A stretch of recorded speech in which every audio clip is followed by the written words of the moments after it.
¿Qué pasaría si te dijera que el desastre marítimo más famoso de la historia quizá no fue únicamente un accidente?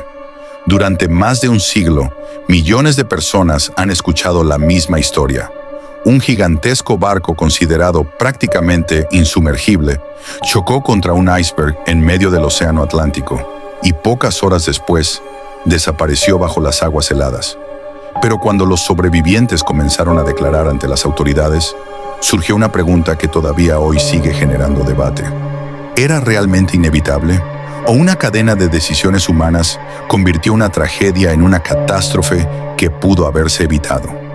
Antes de comenzar, te doy la bienvenida a Crímenes, Historias Reales, el canal donde investigamos los casos que cambiaron el mundo, las decisiones que marcaron la historia y las investigaciones que revelaron verdades ocultas durante décadas. Si disfrutas este tipo de documentales, suscríbete y activa la campana para no perderte los próximos episodios. Nuestra historia comienza varios años antes de aquella fría noche del 14 de abril de 1912. A principios del siglo XX, cruzar el Océano Atlántico era mucho más que un simple viaje. Era una competencia. Las grandes compañías navieras luchaban por demostrar quién podía construir los barcos más rápidos, más seguros y más lujosos del planeta. Cada nuevo transatlántico representaba prestigio, poder y millones de dólares en ganancias. En medio de esa competencia apareció una empresa británica llamada White Star Line. Sus directivos tenían un objetivo muy claro. No querían construir el barco más veloz. Querían construir el más impresionante que el mundo hubiera visto. Para lograrlo, encargaron la construcción de 3 enormes transatlánticos: el Olympic, el Titanic y el Britannic. Los 3 serían auténticas ciudades flotantes. Sin embargo, uno de ellos terminaría convirtiéndose en el barco más famoso de la historia. El Titanic comenzó a construirse en los astilleros Harland y Wolff, en Belfast, Irlanda del Norte. Miles de obreros trabajaron durante más de 2 años para levantar una estructura colosal de acero que parecía desafiar cualquier límite de la ingeniería de la época. Medía casi 270 metros de largo. Su altura equivalía aproximadamente a un edificio de 11 pisos y podía transportar a más de 2,000 personas entre pasajeros y tripulación. Cada detalle estaba diseñado para impresionar. Grandes escalinatas decoradas con madera tallada, salones de lujo, restaurantes elegantes, piscina cubierta, gimnasio, biblioteca, baños turcos, cafés, ascensores eléctricos, habitaciones comparables a los mejores hoteles del mundo. Viajar en el Titanic no era simplemente cruzar el océano, era vivir una experiencia reservada para muy pocos. Los periódicos comenzaron a hablar del barco incluso antes de que fuera terminado. Las fotografías recorrían Europa y Estados Unidos. La expectativa crecía cada semana. Para muchos, el Titanic simbolizaba el triunfo absoluto de la ingeniería moderna. Pero mientras el público admiraba su tamaño y su lujo, algunos ingenieros prestaban atención a aspectos muy diferentes. Sabían que ningún barco era verdaderamente insumergible. Aunque el Titanic había sido diseñado con 16 compartimentos estancos para aumentar su seguridad, también conocían los límites de aquel sistema. Si suficientes compartimentos se inundaban al mismo tiempo, el barco perdería su capacidad de mantenerse a flote. Era una posibilidad extremadamente remota, pero no imposible. Con el paso de los años surgió una frase que quedó asociada para siempre con el Titanic. Muchos afirmaban que ni siquiera Dios podría hundir aquel barco. Sin embargo, los historiadores aún debaten si esa expresión fue realmente utilizada por la compañía antes del viaje, o si comenzó a popularizarse después del desastre. Lo cierto es que la confianza en la tecnología era enorme, y esa confianza influiría en muchas de las decisiones que se tomarían durante el viaje inaugural. El 10 de abril de 1912, miles de personas se reunieron en el puerto de Southampton, Inglaterra. Familias enteras despedían a sus seres queridos. Periodistas fotografiaban la salida del barco. Los pasajeros caminaban por las pasarelas cargando equipaje, sombreros y enormes baúles. Entre ellos había empresarios multimillonarios, inmigrantes que soñaban con comenzar una nueva vida en América, músicos, comerciantes, trabajadores, niños, matrimonios recién casados, y también algunos de los hombres más poderosos de la industria mundial. Nadie imaginaba que muchos de ellos jamás volverían a tocar tierra. Mientras el Titanic abandonaba lentamente el puerto, la multitud observaba fascinada a aquel gigante de acero alejándose hacia el horizonte. Las sirenas sonaban, las bandas musicales interpretaban melodías de despedida. Todo parecía anunciar el comienzo de un viaje perfecto. Pero lejos de la emoción del puerto, varios expertos ya comenzaban a preguntarse algo que, después del desastre, sería investigado durante meses. ¿Había sido la seguridad la prioridad absoluta durante la construcción del Titanic? ¿O el prestigio, la velocidad del viaje y la presión comercial terminaron influyendo en decisiones que, años más tarde, serían duramente cuestionadas por investigadores y tribunales? Aquellas preguntas apenas comenzaban, y muy pronto, el Océano Atlántico pondría a prueba cada una de ellas. Durante los primeros días de navegación, el Titanic parecía confirmar todas las expectativas que el mundo había depositado en él. Los pasajeros de primera clase disfrutaban de cenas elegantes, música en vivo y salones decorados con un lujo pocas veces visto en un barco. En segunda clase, las comodidades superaban incluso a las de muchos hoteles de la época. Y en tercera clase viajaban cientos de familias que habían vendido casi todo lo que tenían con la esperanza de empezar una nueva vida en Estados Unidos. Para la mayoría de ellos, aquel viaje representaba el comienzo de un futuro mejor. Mientras tanto, en el puente de mando, la tripulación mantenía una rutina aparentemente tranquila. El capitán Edward Smith era uno de los marinos más respetados del Reino Unido. Después de décadas navegando por el Atlántico, aquella sería su última travesía antes de retirarse. Su reputación inspiraba confianza tanto a los pasajeros como a la compañía. Pero el Atlántico Norte nunca había sido un océano predecible. A mediados de abril era habitual encontrar grandes campos de hielo desprendidos de los glaciares de Groenlandia. Por esa razón, los barcos intercambiaban constantemente mensajes advirtiendo sobre la presencia de icebergs. Y el Titanic comenzó a recibir esos avisos desde muy temprano. El primero llegó durante la mañana, después apareció otro, y luego otro más. Conforme avanzaba el día, distintos barcos informaban de enormes masas de hielo flotando exactamente en la ruta que seguía el Titanic. Los operadores de radio recibían aquellos mensajes continuamente. Algunos fueron entregados al puente de mando. Otros quedaron pendientes mientras el sistema de radio atendía también los numerosos mensajes privados que los pasajeros enviaban a sus familiares antes de llegar a Nueva York. Décadas después, ese detalle sería cuidadosamente analizado durante las investigaciones oficiales. ¿Por qué algunas advertencias no recibieron la misma prioridad? ¿Se comprendió realmente el riesgo que representaban? Mientras esas preguntas aún no tenían respuesta, el Titanic seguía avanzando a gran velocidad. Muchos historiadores coinciden en que no existía una orden oficial para batir un récord de velocidad. Sin embargo, también señalan que mantener un buen ritmo de navegación era importante para demostrar la capacidad del nuevo transatlántico y cumplir con el itinerario previsto. Esa combinación entre confianza, experiencia y presión comercial sería analizada durante años. La tarde del 14 de abril transcurrió con aparente normalidad. Los pasajeros paseaban por la cubierta. Algunos jugaban cartas. Otros leían en los salones o disfrutaban del té de la tarde. Nadie imaginaba que, mientras tanto, el barco avanzaba hacia una de las zonas con mayor concentración de hielo del Atlántico Norte. Cuando cayó la noche, las condiciones comenzaron a cambiar. El mar estaba extraordinariamente tranquilo. No había oleaje. El viento prácticamente había desaparecido y el cielo permanecía completamente despejado. Paradójicamente, esas condiciones hacían mucho más difícil detectar un iceberg. Normalmente, las olas rompían contra el hielo, formando espuma blanca visible desde gran distancia. Aquella noche no existía ese contraste. Los vigías dependían únicamente de la luz de las estrellas y de su propia vista. Había otro detalle que más tarde sería objeto de debate. Los vigías no disponían de prismáticos. Durante décadas se discutió si eso habría cambiado el desenlace. Algunos expertos creen que habrían permitido detectar el peligro con unos segundos adicionales.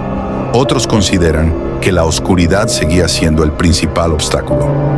Lo cierto es que aquella cuestión también apareció en las investigaciones posteriores. A las 11:40 de la noche, uno de los vigías distinguió una enorme silueta oscura directamente frente al barco. Sin perder un segundo, hizo sonar la campana de alarma 3 veces. Después tomó el teléfono y pronunció una frase que pasaría a la historia. Iceberg al frente. En el puente de mando comenzaron a darse órdenes de inmediato. El timón giró intentando evitar la colisión. También se ordenó detener los motores. Pero el Titanic era un gigante de más de 46,000 toneladas. La distancia era demasiado corta. Apenas unos segundos después, el costado de estribor rozó el iceberg. Muchos pasajeros apenas sintieron una ligera vibración. Algunos pensaron que el barco había perdido una hélice. Otros continuaron conversando sin dar importancia al incidente. Nadie imaginaba que, bajo la línea de flotación, el agua comenzaba a entrar en varios compartimentos del casco. El diseñador principal del Titanic, Thomas Andrews, recorrió rápidamente las zonas afectadas junto a varios oficiales. Lo que observó fue suficiente para comprender la gravedad de la situación. Después de revisar los daños, llegó a una conclusión devastadora. El barco no podía salvarse. Los compartimentos que estaban inundándose superaban el límite para el que había sido diseñado. El Titanic permanecería a flote durante un tiempo, pero, inevitablemente, terminaría hundiéndose. Mientras esa información comenzaba a transmitirse entre los oficiales, más de 2,000 personas seguían sin conocer la verdadera magnitud del peligro. Y las decisiones que se tomarían durante los siguientes minutos serían analizadas durante décadas por investigadores, ingenieros y tribunales de ambos lados del Atlántico. Cuando Thomas Andrews terminó de inspeccionar los compartimentos inundados, ya no tenía dudas. El Titanic se hundiría. No era una posibilidad, era una certeza. Con absoluta serenidad, informó al capitán Edward Smith que el barco disponía de muy poco tiempo antes de desaparecer bajo las aguas del Atlántico. Aquellas palabras marcaron el comienzo de una carrera desesperada contra el reloj. El capitán permaneció unos segundos en silencio. Había navegado durante toda su vida. Había enfrentado tormentas, niebla y mares embravecidos, pero nunca una situación semejante. Inmediatamente ordenó preparar los botes salvavidas y despertar a los pasajeros. Sin embargo, existía un problema que muy pocos conocían. El Titanic no tenía botes suficientes para todas las personas que viajaban a bordo. Entre pasajeros y tripulación había más de 2,200 personas, pero los botes disponibles solo podían transportar aproximadamente a la mitad. Décadas después, aquella decisión sería una de las más cuestionadas durante las investigaciones. ¿Por qué un barco considerado el más seguro del mundo llevaba tan pocos botes? La respuesta sorprendió a muchos. Las normas británicas de la época exigían una cantidad mínima de botes, basada principalmente en el tonelaje del barco, no en el número total de personas a bordo. Legalmente, el Titanic cumplía con la normativa vigente, pero la tragedia demostraría que aquella legislación había quedado completamente obsoleta. Además, algunos directivos consideraban que instalar más botes habría reducido el espacio disponible en las cubiertas y afectado la imagen elegante del transatlántico. Ese argumento fue ampliamente debatido durante los meses siguientes. Mientras tanto, la tripulación comenzaba a organizar la evacuación. Las órdenes eran claras: mujeres y niños primero. Sin embargo, muchos pasajeros no comprendían la gravedad de la situación. La música seguía sonando. Algunas personas regresaban a sus camarotes para recoger pertenencias. Otras permanecían conversando en los salones, creyendo que todo era simplemente una medida de precaución. La incredulidad hizo que los primeros botes descendieran con numerosos asientos vacíos. Los oficiales temían que las grúas no soportaran el peso si eran llenados completamente. Otros simplemente no lograban convencer a los pasajeros de abandonar un barco que todavía parecía completamente estable. Aquellos minutos perdidos resultarían irreparables. Mientras los botes comenzaban a alejarse lentamente del Titanic, el agua seguía avanzando por el interior del casco. En la sala de radio, los operadores Jack Phillips y Harold Bride trabajaban sin descanso. Comenzaron a transmitir una llamada de auxilio utilizando la señal CAQD. Poco después añadieron una nueva señal que apenas comenzaba a utilizarse internacionalmente: SOS. Era una de las primeras veces que aquella llamada de emergencia era utilizada en una situación real. Varios barcos respondieron, Entre ellos estaba el RMS Carpathia. Su capitán, Arthur Rostron, comprendió inmediatamente la gravedad del mensaje. Ordenó cambiar el rumbo y aumentar la velocidad al máximo permitido. Su tripulación preparó mantas, bebidas calientes y atención médica para los posibles supervivientes. Pero existía un problema imposible de resolver. El Carpathia se encontraba a más de 50 millas náuticas. Incluso navegando a toda velocidad, necesitaría varias horas para llegar. Demasiado tiempo. Mucho más cerca del Titanic se encontraba otro barco, el SS Californian. Décadas después, su participación sería una de las mayores controversias de toda la investigación. Algunos tripulantes observaron luces extrañas en el horizonte. Incluso vieron cohetes lanzados desde otro barco durante la noche. Sin embargo, nunca comprendieron que se trataba de una señal de emergencia. El operador de radio del Californian había terminado su turno poco antes y ya dormía. Cuando comenzaron las investigaciones oficiales, esa circunstancia fue duramente criticada. Muchos historiadores creen que, si el Californian hubiera interpretado correctamente aquellas señales, podría haber llegado antes que el Carpathia. Aunque todavía existe debate sobre si el tiempo habría sido suficiente para evitar la tragedia, aquel episodio sigue siendo uno de los aspectos más discutidos del desastre. A bordo del Titanic, la situación empeoraba minuto tras minuto.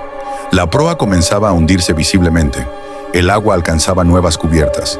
Los pasajeros corrían buscando un lugar en los pocos botes que aún permanecían junto al barco.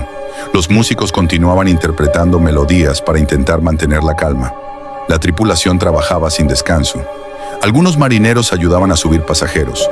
Otros intentaban mantener el orden entre cientos de personas que empezaban a comprender que el barco realmente se estaba hundiendo.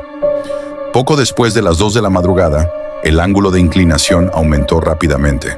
Los últimos botes abandonaban el costado del Titanic. Quienes permanecían a bordo sabían que ya no existía ninguna posibilidad de escapar. Minutos más tarde, las luces comenzaron a apagarse. El inmenso transatlántico quedó completamente a oscuras. En medio del silencio del Atlántico Norte, el barco más famoso del mundo desaparecía lentamente bajo las aguas heladas. Pero, mientras los supervivientes esperaban ser rescatados en los botes, otra historia apenas comenzaba. La investigación que intentaría responder una pregunta que todavía hoy continúa generando debate.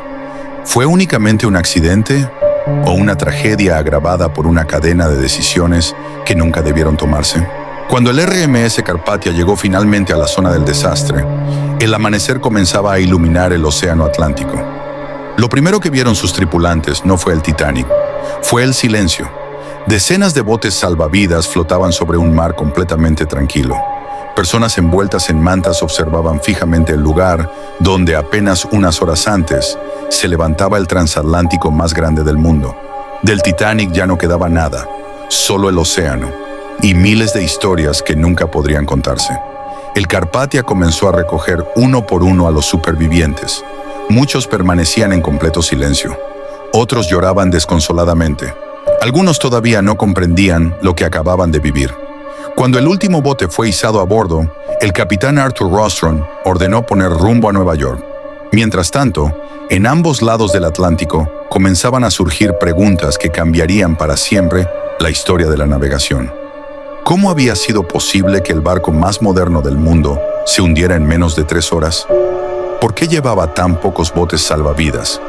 ¿Por qué continuó navegando a esa velocidad después de recibir múltiples advertencias sobre hielo?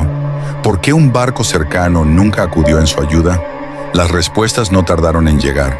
Apenas unos días después del desastre, el Senado de los Estados Unidos abrió una investigación oficial.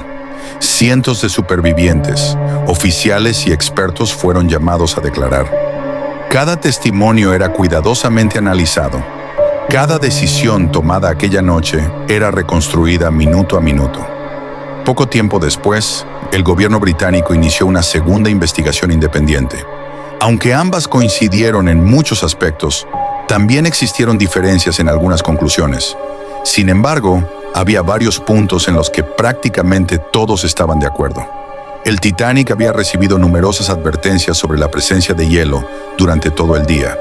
Aunque varias llegaron al puente de mando, la información no siempre fue tratada con la urgencia que, después del desastre, muchos consideraron necesaria. También quedó claro que el número de botes salvavidas era insuficiente para todas las personas que viajaban a bordo. Legalmente, la compañía había cumplido la normativa vigente, pero aquella normativa estaba completamente desactualizada para barcos de semejante tamaño. Otro aspecto ampliamente debatido fue la velocidad. Muchos especialistas consideraron que reducir la marcha al atravesar una zona con múltiples avisos de hielo habría proporcionado más tiempo para reaccionar. Otros sostuvieron que aquella velocidad era habitual en la navegación de la época. El debate continúa incluso más de un siglo después. También se investigó el papel del SS Californian. Las autoridades concluyeron que aquel barco se encontraba relativamente cerca del Titanic y que sus tripulantes observaron señales luminosas durante la noche. Sin embargo, nunca comprendieron que se trataba de una emergencia. El operador de radio no estaba de servicio cuando comenzaron las llamadas de auxilio. Esa circunstancia provocó duras críticas y dio lugar a importantes cambios en la legislación marítima internacional. Las investigaciones no señalaron a una única persona como responsable absoluto del desastre. En cambio, describieron una cadena de decisiones, circunstancias y fallos que, combinados, contribuyeron a aumentar la magnitud de la tragedia. Fue precisamente esa conclusión la que cambió para siempre la seguridad en el mar. Después del hundimiento del Titanic, se aprobaron nuevas normas internacionales. Los barcos comenzaron a llevar suficientes botes salvavidas para todas las personas a bordo. Se estableció que las radios debían permanecer operativas las 24 horas del día. Se reforzaron los simulacros de evacuación y se creó la Patrulla Internacional del Hielo, encargada de vigilar la presencia de icebergs en el Atlántico Norte para advertir a los barcos que cruzaban esa ruta. Muchas de esas medidas siguen vigentes más de un siglo después. Con el paso de los años, el Titanic dejó de ser solamente un barco hundido. Se convirtió en un símbolo, en una lección sobre los límites de la tecnología, sobre el peligro del exceso de confianza y sobre la enorme responsabilidad que implica tomar decisiones cuando miles de vidas dependen de ellas. En 1985, una expedición encabezada por el oceanógrafo Robert Ballard localizó finalmente los restos del Titanic a casi 4.000 metros de profundidad. Las imágenes recorrieron el mundo.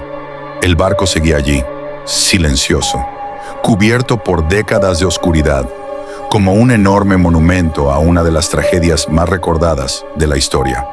Hoy, más de 100 años después, millones de personas siguen preguntándose si aquella noche pudo haber tenido un desenlace diferente. Probablemente nunca existe una respuesta definitiva, pero las investigaciones dejaron algo claro. No fue un único error el que provocó la tragedia. Fue una sucesión de decisiones, circunstancias y fallos que, unidos en una misma noche, cambiaron para siempre la historia de la navegación. En Crímenes, historias reales, creemos que comprender el pasado también significa aprender de él. Porque detrás de cada investigación existen personas reales, familias que perdieron a sus seres queridos y acontecimientos que transformaron el mundo. Si llegaste hasta aquí, gracias por acompañarnos. Si te apasionan las grandes investigaciones históricas, los misterios reales y los casos que marcaron un antes y un después, suscríbete a Crímenes, historias reales y activa las notificaciones para no perderte nuestros próximos documentales.